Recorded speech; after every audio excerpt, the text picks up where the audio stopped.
ఏం జరిగింది సార్ చెప్పండి. మార్నింగ్ వచ్చానండి. నేను మార్నింగ్ 11 గంటలకు వచ్చానండి. 11 గంటలకు వస్తే బళ్ళు వెహికల్ అన్నీ ఉన్నాయండి, మీరు సాయంత్రం రండి అని చెప్పారు.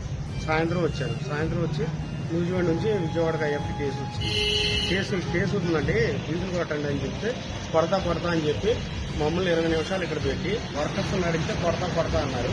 వాళ్ళ మేనేజర్ గారిని అడిగితే సమాధానం కూడా చెప్పకుండా వెళ్ళిపోయి మళ్ళీ సరే కేసు దింపేసి నేను మళ్ళీ తెల్లారగట్ట 3 గంటలకు వస్తే ఇప్పుడు వరకు బండి డీజిల్ కొట్టకుండా ఇంకా మేనేజర్ గారు రావాలి, ఆయిల్ లేదు, ఆయన చేతుల్లో ఉంది మా చేతుల్లో లేదని వీళ్ళు అన్నారు. ఇప్పటి వరకు డీజిల్ కొట్టలేదు మాకేమో పక్క నుంచి కేసులు వస్తాయి.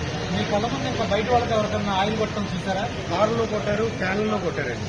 ఆటోల్లో క్యాన్లు ఇవి 10 కార్లు కొట్టారు మా కాళ్ళ ముందు. 20 నిమిషాలు మమ్మల్ని బయట పెట్టి కారులో కొట్టారు. తెల్లవారుజామున 3 గంటలకు వస్తే ఇప్పటి వరకు ఆయిల్ గురించి సమాచారం లేదా? సమాచారం లేదండి. వస్తారు మేనేజర్ గారు, ఇదే మాట చెప్తున్నారండి. మేనేజర్ గారు కనీసం సమాధానం కూడా చెప్పండి, ఆగను కూడా ఆగలేదండి.